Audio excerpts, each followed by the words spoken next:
Corresponde entonces referirnos a la iniciativa número 37, cuyos exponentes son la señora María Covarrubia y don Ignacio Arteaga. Les íbamos... ¿Están acá, verdad? Sí. Les íbamos a invitar que si querían podían exponer desde la testera, pero tenemos un solo asiento. ¿Están cómodos ahí? Perfecto. No, que todavía no le asignamos la palabra, un segundo. Entonces, respecto a la iniciativa popular constituyente número 37, se ofrece la palabra a los expositores. Hasta por 5 minutos. Perfecto. Muchísimas gracias por esta citación que nos han hecho. Hemos presentado la iniciativa 4738 sobre libertad de pensamiento, conciencia y religión. Sería la primera vez que se reconoce este derecho como uno solo, tal como lo reconoce la Convención Internacional de la ONU sobre los Derechos Humanos. Voy a leer el texto propuesto por inciso y hacer los comentarios después de cada inciso. El primero inciso propone: la libertad de pensamiento, conciencia y religión. Toda persona podrá individual y colectivamente, en público y en privado, manifestar, transmitir y vivir conforme a sus creencias religiosas, en cuanto ello no se oponga a la moral, a las buenas costumbres y al orden público. La ley regulará el derecho a la objeción de conciencia individual e institucional. El comentario ahora al inciso. La libertad de pensamiento, conciencia y religión es un derecho humano fundamental, intrínsecamente ligado a la dignidad humana.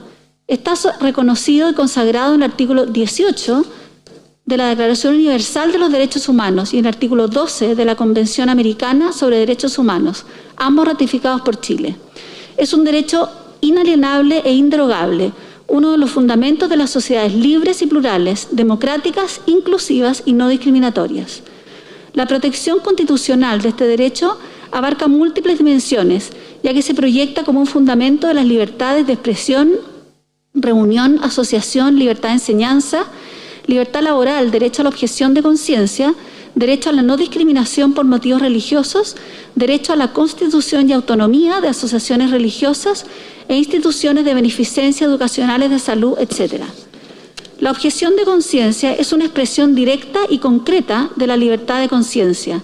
La pueden ejercer personas naturales individualmente y en conjunto con otros reunidos colectivamente en una persona jurídica o en una institución. La novedad de este inciso es el reconocimiento constitucional del derecho a la objeción de conciencia, la que será regulada en la ley. Paso al segundo inciso, que el texto que proponemos como texto. El Estado reconoce el ejercicio libre de todos los cultos y el derecho a constituir y pertenecer a iglesias y confesiones religiosas, debiendo asegurar los mecanismos legales para ello. Las iglesias y las confesiones e instituciones religiosas gozarán de autonomía para sus fines espirituales, organizacionales y de promoción. En el Estado laico aconfesional hay separación entre Estado e iglesias. Todo Estado laico reconoce que los seres humanos tienen desde siempre y en todas las culturas una dimensión religiosa. Por consiguiente, valora el fenómeno religioso y su expresión comunitaria, pero sin inclinarse por ninguna religión en particular. El Estado democrático laico garantiza constitucionalmente que la relación entre Estado de iglesias y otras organizaciones religiosas se base en el principio de respeto a su autonomía y en la cooperación para el bien individual de los ciudadanos y el bien común de la sociedad. Para el tercer inciso dejo a Ignacio Arteaga, que también fue promotor de esta iniciativa. Muchas gracias, buenos días. El tercer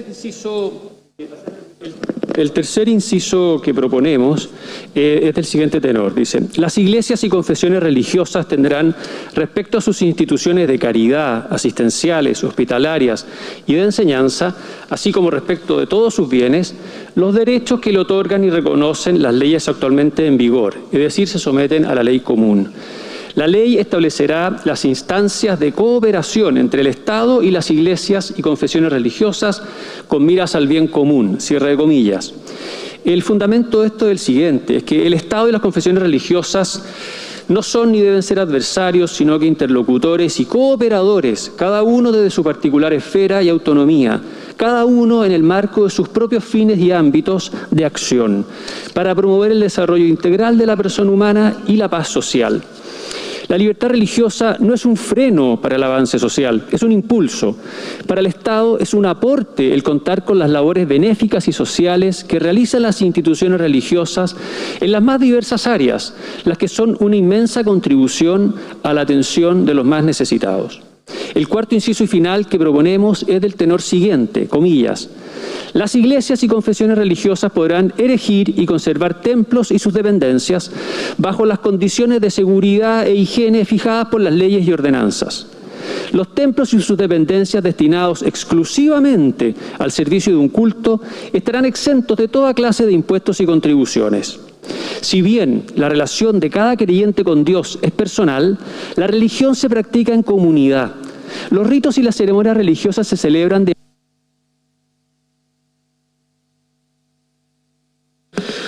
Un minuto, por favor, para que finalice la exposición. Muchas gracias. Redondeo el inciso final. Este ejercicio se hace de manera colectiva, en comunidad, y es el templo el lugar de encuentro de la comunidad, donde además del culto se da la catequesis, se realizan bautizos, matrimonios y se despide a los seres queridos fallecidos. El Estado laico reconoce y valora la dimensión religiosa de las personas, que es parte del patrimonio cultural de todo pueblo y de toda nación, la que se expresa en el ejercicio del culto, que se realiza en un templo. El Estado debe no solo permitir, sino que también apoyar la existencia de las religiones y su coexistencia pacífica, apoyar la dimensión religiosa y espiritual de las personas. Una forma esencial de hacerlo es la exención del impuesto de contribuciones de los templos y de sus dependencias. Muchas gracias. Muchas gracias a los expositores. Se ofrece la palabra. Convencional Canto Arias. Tiene la palabra. Gracias, coordinador, y gracias a los expositores por la defensa de esta norma. Yo les quería preguntar al expositor Arteaga, que estaba refiriéndose justamente al último inciso de esta norma, respecto de la exención tributaria sobre el impuesto territorial. No sé si puede profundizar un poco la idea respecto de por qué es importante que estos bienes que tienen esta condición, ¿no es cierto?, destinados exclusivamente al servicio de un culto, es necesario que tengan esta exención respecto del impuesto territorial. Y tal vez comentar, ¿no es cierto?, que los templos o que las iglesias sí pagan el resto de los impuestos, el impuesto a la renta, el IVA. Entonces, como enfocarse en el último inciso y por qué cree usted que es importante, porque lo mantienen, que sigan estando exentos de contribuciones de impuesto territorial. Muchas gracias por su presentación. Convencional Enríquez.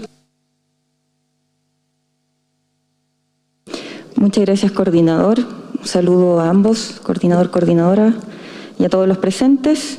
Muchas gracias por la presentación. Y justamente quería hacer una pregunta en relación al último inciso, justamente porque hace nuevamente mención, como otras propuestas que hemos visto, respecto a que queden exentos de toda clase de impuestos y contribuciones. Y esta pregunta ya la hice a otros expositores, en términos de que una creencia, una religión, ¿qué es distinto de una asociación y por qué ustedes tendrían que tener beneficios, quienes son parte de una religión, a beneficios diferentes a otra organización que se estructure como una asociación u otra persona jurídica? Porque tendrían que tener beneficios diferenciados en un Estado laico. Gracias. Convencional Marinovich.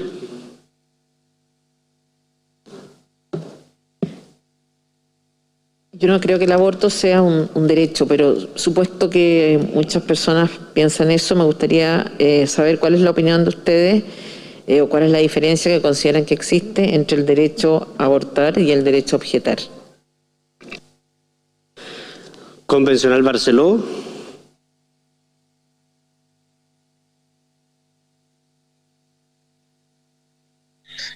Buen día. Pregunta es bien concreta.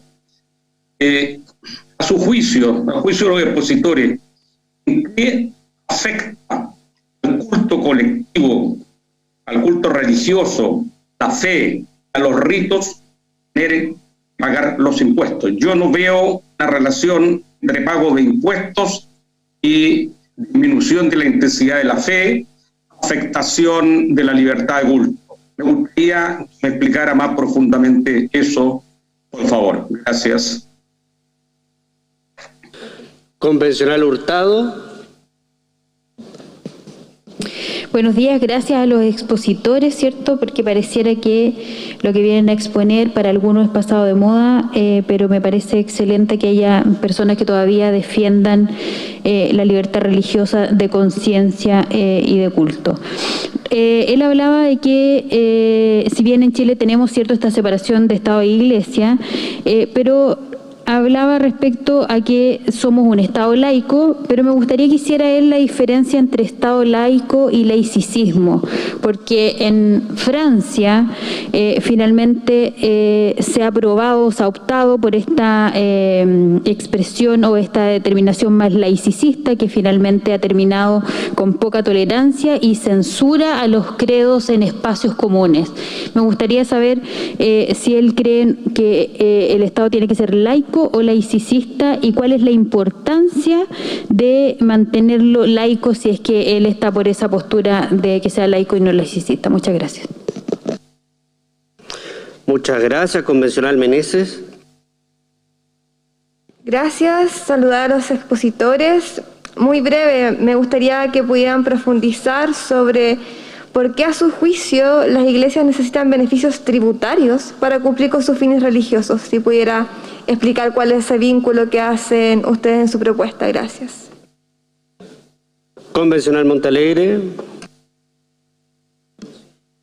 Muchas gracias, coordinador. Yo quisiera felicitar primero a los presentadores de esta iniciativa, pero también a quienes fueron parte de la construcción, porque es una muy buena norma. Me alegra mucho que la ciudadanía chilena esté formando parte de este proceso, defendiendo cuestiones que son elementales como los derechos fundamentales y las libertades, cuando muchos de sus representantes parece que no quieren hacerlo. Y ante ese hecho, aquí hemos escuchado diferentes iniciativas relativas a la libertad de conciencia, libertad religiosa, de culto en esta comisión. Pero estas iniciativas no consagran, normalmente las ingresadas por los convencionales constituyentes, no consagran la objeción de conciencia individual e institucional, salvo una, y ha sido fuertemente criticada bajo el argumento de no se reconocía obviamente la conciencia de una institución, pero obviamente desconociendo también la autonomía de los cuerpos intermedios y la libertad de fijar sus propios fines. Entonces, mi pregunta es, y si pudieran ahondar en la importancia del reconocimiento de la objeción de conciencia, tanto individual como institucional. Muchas gracias. Convencional Fernández.